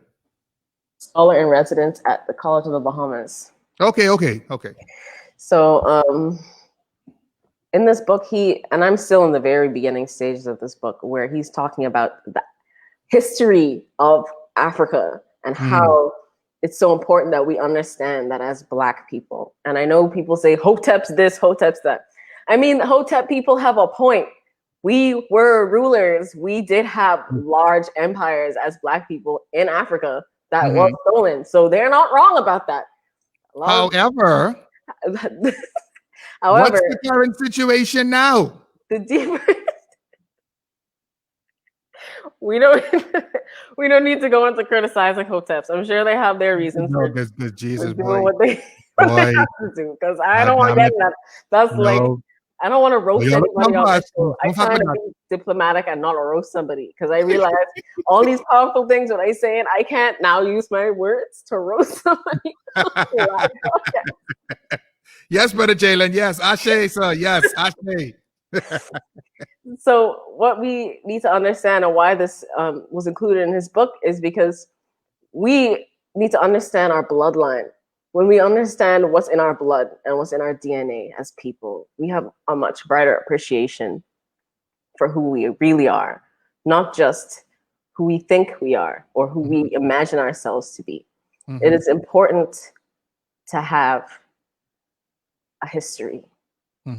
And one of the reasons why the Black community suffers around the world today is because our history has been stripped from us. Yes. The same people who would have continued giving an oral tradition of our original African beliefs and who our ancestors are, those people were bought and sold like cattle. You think anybody was really trying to write down their life story? No, they weren't allowed to know how to read and write English. And they were barely taught English. You know, so imagine being pulled. Imagine the internal, intrinsic genetic trauma that you have as a Black person from knowing that your ancestors were ripped from their home, forced into labor in a country that they couldn't understand. They couldn't understand the language, couldn't understand the locales, didn't know where anything was. All they know is that they could die any day. That is part of our DNA as Black people. And it's frightening. Of course, it's frightening. And of course, as you asked before, change is horrifying because we don't know, as our ancestors didn't know, if there's a worse thing out there to be afraid of. And I argue that there's not. I think that the only thing that we could have to be afraid of is if we don't do anything. If we sit here and we disgrace our ancestors and we say we're not going to move because we're scared. We are alive today because even though they were scared, they kept it pushing, they kept it moving. And I always get a lot emotional when I talk about this because the thought of somebody who looks like me, having all of these things, I didn't even talk about like women slaves during this time, especially in the West Indies. Like, we as a collective, not just women or men, need to analyze this and ask ourselves, why am I afraid of the things that I'm afraid of? Why we beat our kids? You know, why is it that we are so scared of someone's hand coming down and hitting us, even in a metaphorical sense from the government? Why are we so afraid of this punishment? White people do not live under this fear. Like, I'm sure people who live in abusive homes of any color understand this fear. But we have that deep ancestral trauma that we need to unpack. And the good thing about it is that we have something that, even though it was meant to separate us, it brings us together, and that's our skin color. I will respect anybody automatically just because they're Black, and there's nothing wrong with that. No. I don't disrespect anybody automatically because they're white. But we have to realize that there's value in who we are individually, and that is the most important thing that I could possibly say in this whole conversation. You, as a person, as a Black Bahamian person, you have value, and that value is so much stronger than anything that can possibly be done to you or imagined to be done to you. That's absolutely true. And more Bahamians need to understand their worth, because I think a lot of the social ills we suffer from comes from not knowing where you come from. Yes. It comes from not understanding the past. It comes from not knowing the lineage from which we hail. Yeah. And it's one of the reasons why, too, I personally believe it was one of the more sinister plots with slavery. They most of them that participated in it, including blacks, they understood the power that these people possess. If we strip it away from them, that power will belong to us. We, the ones that were stripped away, we have to get past all the petty bullshit and reclaim that power back. And if we don't, then we're not going to continue to take a downward trajectory. Because the thing about going down is at some point you can hit the bottom. I don't think any of us on this live, you and I, Jasper, I don't think any of us want to be around to witness what the bottom is. Real. Because whatever is down there, it ain't fucking good. So persons out there who want to exist in that reptilian realm and find out what's at the bottom, y'all on your own. I fuck that. I ain't none that. I ain't all right. Okay, no. Jesus. Oh, I ain't into that. I'm not into that. We have sister. I'm so. I hope I don't. Sister, if I say your name incorrectly, I do apologize from now. Sister Ophir. Ophir. Anymore. Let me see if I can bring up on the screen what you just said. Can you see that? Thank you. I love you, girl. Hi. All the golden nuggets. Yes. Shout out to Sister Ophir. Please tell me if I'm saying your name correctly. Please let me know. All right. So now, boy, you can ask this question. You can start some shit with this. Oh, Lord. We kind of covered everything else we had, the other questions we had in the list, but I do want to get to this one, the last question. Sister Jasper, where does God fit in all of this? I went to make a gesture just now, and I realized, like, I'm not a Christian, and that might offend people. So, welcome to Codename Agents of Chaos. My name is Ruckus. I practice. I have my own spiritual practice, I will say, and in my opinion, if you're having a relationship with God, or any being that you perceive to be higher or celestial or God or goddess in nature, you have to know that you're doing that for a reason. Like, you ain't just chatting up with God, begging him to give you a next job or ask for money or ask for the next thing. The reason that you have a relationship with God is because we all need that. Like, even if you have a relationship with trees because you feel a connection to something bigger than yourself, that's fine. Like, but the thing that we don't often enough acknowledge is that when you do that and when you have that, you have to realize that you yourself, and I'm trying to say this in the most diplomatic possible way, you yourself have that thing that is bigger than yourself living on the inside of you. You're not separate and apart from it. You are part of that. So imagine the same concept exists in Christianity, because don't they like to say the kingdom of God is in your heart? Exactly, but I feel like people take that for granted.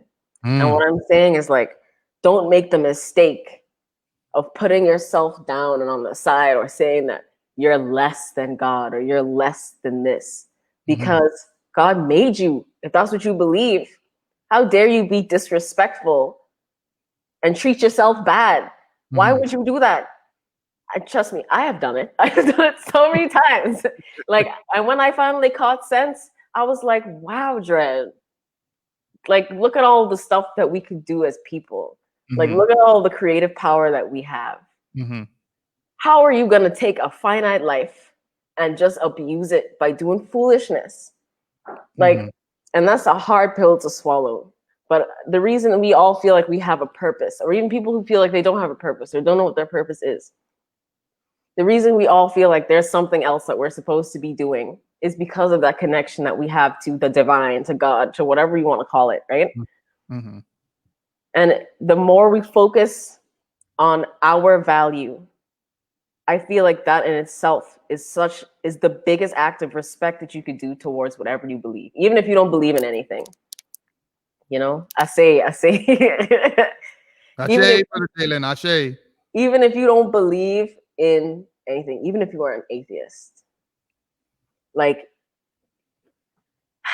I can't explain how important it is to know as a person that you have value. You have value. I feel like, you know, the guy, the journalist who is like Spider-Man's boss, what his name is. Jonah Jameson. Yes. I feel like, get it through y'all thick skulls, Dread. Like, please know you are important. Don't put yourself down. Don't be poor because, oh, that's what the church wants you to do, or that's a pastor say I must give. No. What about you? What are you going to do that's good and positive in your life? What are you going to do that's going to make you fulfilled in life? And I feel like that's exactly where God fits in the picture.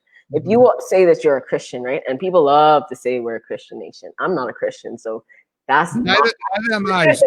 I live in this nation and I'm from this nation, so this ain't no Christian nation. Sorry. I mean, like, people like to say this is a Christian nation, right? Let's be all the way real. This might be a Christ acknowledging. All right, but Christian? Nope. Okay. Because history tells me, and this is a big T. If we were a Christian nation, we would have done what other Christian nations have done in the past. I trying to figure out if I want to say this. But you are amongst family and friends. Then I could say it. If we were really a Christian nation, then we would be out there slaughtering people like they did in the Crusades. Because that's what historically Christian nations have done. Murdered people. Not Jasper, let's be real. Because they believe what they believe. Hold on now, let's be all the way real. I personally believe one of the reasons why that doesn't happen is because you can't necessarily by law walk up to somebody and just shoot them in the face because they ain't no Christian. But if that law wasn't there, people would be dead in the streets. They'd be sweeping up bodies. There will be a specific police division to collect the bodies, my lord. Trust I on that. Plenty of us would have been dead long time. But it's so funny because we do actually have a similar law to that, but you're not allowed to actually kill anybody. If you practice witchcraft in this country, and it's very vague as to what that witchcraft is, you can still go to jail. Yes, you can be arrested and serve jail time. When I found that out, I was like, what in the hell is this? I really felt like I went back to 1590 damn too when they was hanging witches in the square. That is deep. That is deep. I see that what you put up here. God to humans is a light switch that they turn off at their convenience. Yes. Flip. That is so. Yes, Brother Jalen. Yes. One of my best friend, who coincidentally is a pastor, he even says that most Bahamians look at God as a genie in the lamp. Yes. You rub the lamp. Let me get some money. Let me get some property. Let me take this man wife. Let me take this woman husband. And let me get what I want and push out. You see what I'm saying?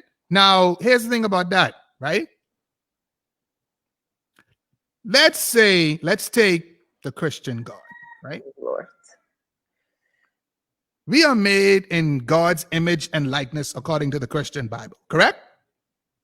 Yeah. Which means if we as human beings, being imperfect even, are capable of pettiness, what do you think about the thing that created you? Now, hold on, Ruckus. I ain't sure if they're ready for this conversation. Oh, we can have it, goddammit. Because part of my practice has led me to read one of the books that was deleted from the Bible. And that book is called the Book of Enoch. And I'm about to bring this 10,000% full circle right now. Because so much people don't even realize that this book is out there. And what is in this book is mind-blowing. So I wonder why it's not a part of the original 66. It's because of what God says in this book. God is mad. God is angry. People love to talk about how fallen angels come down to earth and Nephilim this and Nephilim that. But here's the thing. Those angels that came to earth were not fallen angels. The angels that God sent here split into two factions. One of these factions was like, let's eat these humans, dog. Yeah. Let's eat these humans. Let's teach them war, and we can eat them, dog. We can have children with these human women, and we could just bloody up the earth. That's what one faction said. The other faction remained holy. And so few human beings were left on earth after these other faction of angels decided to eat people. One of the people who remained righteous was Enoch. And boy, these angels, child the ghetto. When they realized that God wasn't on their run no more, they ran to Enoch and they said, Enoch, you could do us a favor, please. You could talk to God on our behalf and please let him know that we really sorry, and we ain't gonna do it no more. You think God was having any of that? Let me tell you what God said. I was not on their run. This book made me have so much respect for God.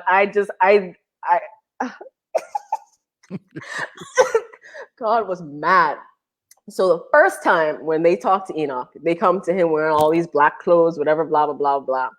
God he wasn't hearing none of that. So when Enoch spoke to God, God was like, let them know that I said that I'm not trying to hear anything that they're saying and that their fate is already sealed. That was the first conversation. They come back a second time and was like, hey, please, dog, talk to them, please, dog, please, please. Like they was really trying to get out of God's wrath. It was too late, babe. It was too late because God already saw. And God was so mad that in heaven, the archangels, Michael and Gabriel and Raphael and all of them, they were asking him, why aren't you telling us what to do? Why aren't you telling us our job is to be of service to you, God. How can we help? How can we be of service?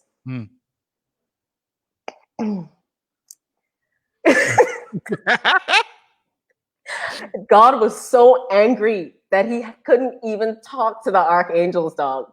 And how the hierarchy of heaven goes, is God and the archangels and then everybody else. And everybody else. So he was so pissed that he couldn't even talk to them. So the third time, Enoch didn't even have to do anything. God already preempted, because in the Bible, it said that God knows everything. But this book was conveniently left out. And I'm getting to the point. So God called Enoch up to his own house, to his own dimension, whisked him out of the earth and said, come to his throne room. Sat Enoch right there and was pretty much sitting in this chair like this. I have a message for these angels, and I want you to give it to them exactly like how I telling it to you. And the first thing God said out of his mouth next was, I sent y'all to the earth to pray on behalf of man, not the other way around, not man praying to me on behalf of you. So you got it twisted. And I want you to know that I will not I will not even listen to anything you have to say because you know better. How dare you go down there and fool with my creation? I gave y'all had one job. Essentially, God saying y'all had one job. One job. How did y'all end up doing this? Why? I think I wouldn't see. See, that's the shit, but it's get me. Like we can just put up like a little screen or something. God, he can see this. He can't see the space. Be good. Motherfucker. And I feel like this is why Miles Monroe has always said that this is God's country, because that was the most Bahamian speech I ever Bro. The next few chapters of the book of Enoch is Enoch going on a trip through the heavens and witnessing with his own two eyes the fate of evil people, the fate of these angels. And when I tell you this is horrible, you think hell bad in the Bible? No. There's a reason why this book is not in the Bible. These people and these fallen angels, or whatever you want to call them, they know what's going to happen to them. And God was mad. And I remember specifically, he's like, now look what you caused. I have to go and I have to clean up all this mess which you made. And it was so bad, like the energetic chaos that they created, and not the good chaos. No. We ain't getting it. The energetic terror and upset and imbalance that they made was so bad that to this day, some of that is still on the earth. Some of those people who were born as a result of these unions or whatever, they lived. They didn't die in the flood as God intended. And like, needless to say, a lot of that nonsense is still going on today. Like we didn't need to have war. We didn't need to have all that. God made people and was like, this is nice. This is really nice. And then he was like, all right, I can send these angels down there and they could just take care of these people and everything could be good. And God come back to check stuff. What the? God's wrath ain't nothing to play with, me. These people. And this is why I'll forever believe in karma, because for every time, like it's just something so petty. So when you think God have pettiness, yes, I think God have pettiness. Yes. And God don't like evil. Listen, every single emotion we feel as humans, God is feeling whatever God you worship feels that to the nth degree. Yes. All right. So how did Mike Jones say it back in the day? Back then they didn't want me. Now I'm hot. They all on me. You really don't think God's capable of feeling like that? Come on now, let's be real. I honestly like, and it's so I don't. This is the reason why I'm stressing this so hard. We as people, we don't realize the power we have. God does not like ugly. He does not like evil. So if you decide you worship God or whatever it is that you worship, and I want y'all to watch this happen, find somebody who has done something to you in your life that's really bad, and you know that you're a good person and you have done nothing but nicest to them. Wait. Just wait. Don't do nothing. Wait. Go to them or find them 3 months into the future. And I just want you to look at them. You don't have to meet them in person. I just want you to look at their life and see. No, Brother Delroy, we ain't getting into that. We better Delroy King, we not getting into that and conversation. See what happened to them. Because listen, when you mess with somebody who is a good person, who is a righteous person, for lack of a better word, whose energetic field is so clean that they wouldn't even think about doing anything evil. Or even if they think about doing something evil, they know better and they acknowledge that they know better. This is why I have a serious problem with people who go out of their way to put their foot on people's neck. Because those people are going to pay. And the only thing we have to do, we don't have to fight them. We don't have to do nothing. The only things we have to do is ignore them and show them we did not like what they did. Just push them away and watch. All right. One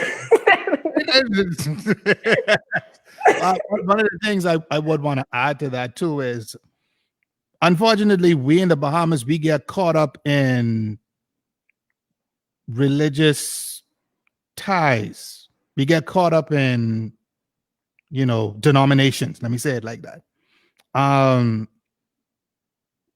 There are basic principles of the universe that no matter what religious path or spiritual path you walk, these fundamental laws come into play. So as you mentioned earlier, Jasper, just being a quote unquote righteous human being, right? That's one of the keys. The concept of loving your neighbor, that's not inherently Christian. They actually stole that from us, but we ain't getting into that right now. Loving your neighbor was something that Bahamians practiced 20, 30 years ago. We don't do that anymore. There are other Church. There are other values that we simply got away from.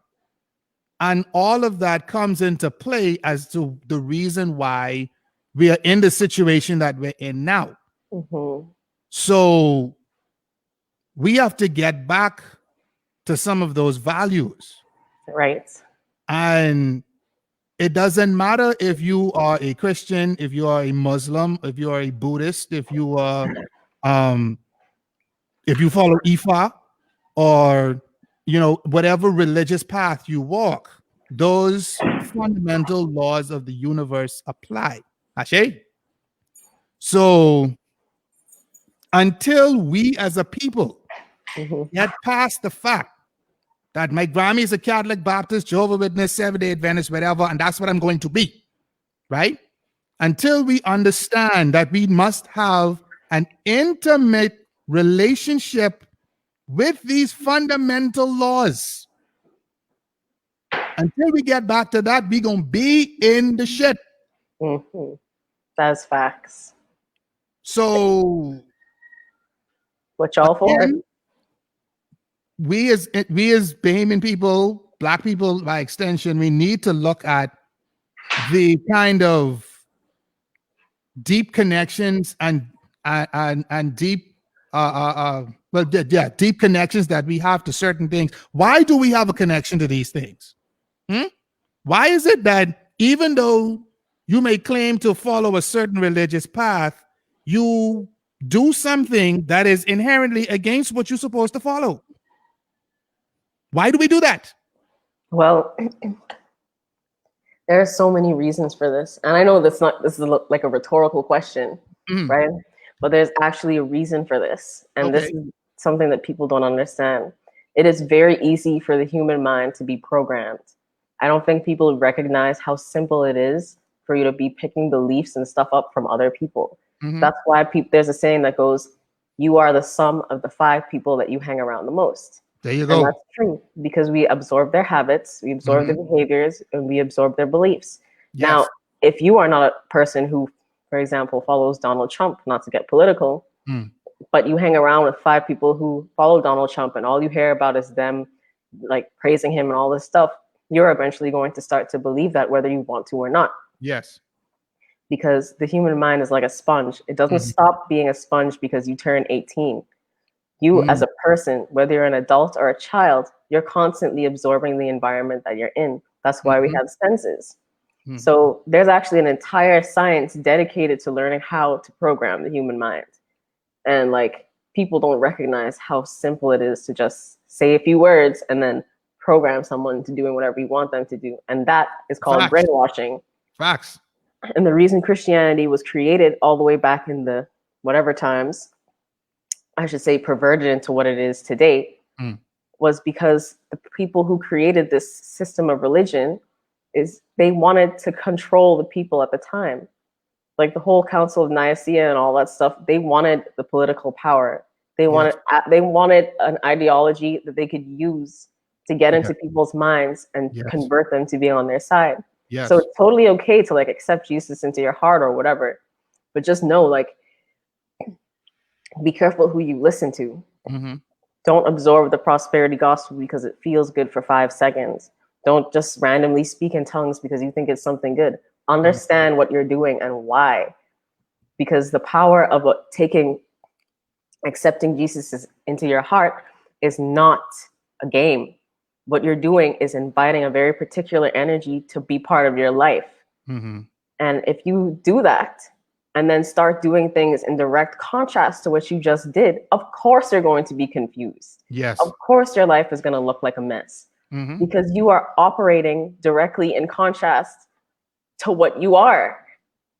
Well, not only that, if you're going to accept Jesus into your heart and then because it's convenient for you, pretend like he ain't there.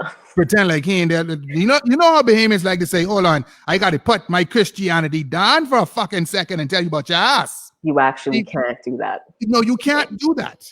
So how do you expect Jesus to feel if he's saying to you, if you're going to follow me, this is my requirements.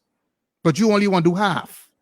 But then you expect full protection, full service from this entity. It don't work like that. It does not work like that. I can tell you that. Sorry. It do not work like that, baby. No, it don't work. I'm sorry. And a lot of people like to say, especially when I get on this topic with a lot of my friends, they start to say, oh, we picking on Christianity. No, it's not a matter of picking on Christianity. I respect actual Christianity. I have no problem with Jesus Christ nor anything that he said. I actually agree with a lot of the things that Jesus said. Like, I don't have no problem with him. So why should I have a problem with people who want to follow him? And I mean actually follow him. Yes. Like, but you know, it just seems like as Black people, we like to cherry pick. And I'm sorry if people get mad at me for saying that, but we like to cherry pick beliefs when it comes to that, you know. And when it's convenient for us, we could follow Jesus' way. But when it's time for me to bust your ass, I'm a Christian for these next 5 minutes. Like, no, I'm sorry, bro. No, it don't work like that. And listen, like, it's very difficult to come out of brainwashing, to come out of a society. It's like, I'm sorry. It's just Brother Jalen put something. I will click this on the screen so bad. I got to think about this one. Hold on. Like, it's nothing wrong with being that. It's nothing wrong with being Christian a lot, but like deciding that you don't want to be part of the group think anymore, breaking off from the society. Like when I left the church, that was some of the hardest times ever because I had to figure out where the hell I was going. I didn't know what I was doing. Like I didn't really have friends outside of church like that. I had friends at college where I was, but like that's a whole lifestyle shift, you know? So I went through something similar. For those that may know me and know my personal story, I grew up a Jehovah's Witness. And there came a time where I parted from that organization. And to be perfectly honest, that was one of the most scariest times in life because that life was all I'd ever known. And so leaving that, going out into this world that they told me was out to get me, and Satan was like a roaring lion seeking to devour everyone. That's not even true. And I feel like a deer sheep. I'm like, oh, God damn it. But this lion's coming to kill me. What am I going to do? Fuck. Of course, that was what, 19 years ago? But the whole concept of, you know, realistically sticking to a set of values, like I said, we've gotten away from, and it is time to start looking back at our ancestors, the good ones now, because we have some ancestors that practice some serious shit. Okay, it's time to look back at the ancestors that got it right and re-implement and reintroduce those concepts and ideas into our everyday thinking. And the thing about that too is, and people get mad when I say this, the journey is going to be difficult because there are going to be those close to you that don't want to make that journey with you. They want to stay right where they are. That's fine if it's somebody you just went to school with and you see them every once in a while. But it's a little more difficult if you're married to that person. So I am a big proponent of the day coming when there's going to be a migration. Because when I say segregation, people get mad. There's going to be a migration of persons of like mind that need to come together to move forward for a common goal. And anyone else who don't want to be a part of that migration, I'm sorry. I love you, mommy. I love you, daddy. I love you, wife. I love you, husband, children, whatever. I love you, family. I love you, friends. But if we can get somewhere, and y'all ain't on that run, we're going to have to probably catch y'all on the flip side. Sorry to have to say it like that. But this has been a most lively and entertaining conversation with you, Miss Jasper. Yes. I appreciate you taking the time out of your schedule to have this conversation with me. I'm about to do something very presumptuous. Oh Lord. We can have a part 2. Yes, we can have this conversation sometime later in the future. Yes, we can get back to some more shit. Yeah. But but not to put you on the spot, but I do look forward to having future conversations with you. Hopefully the live could be a little more lively. Where we do have those conversations. But again, to everyone, I want to thank CEO and content creator Jasper Wolf for joining me this afternoon on Codename. Thank you so much for bringing me. This has been amazing. Okay, now the microphone won't play crazy. All right. But yes, so with that being said, really?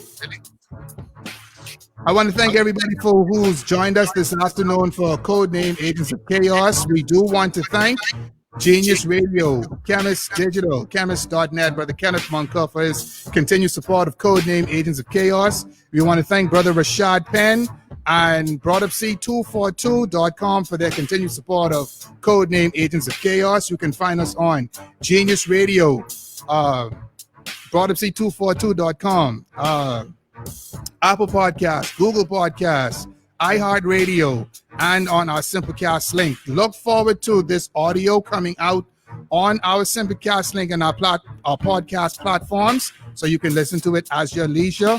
Thank you again to Miss Jasper Wolf for joining us today, and we are out.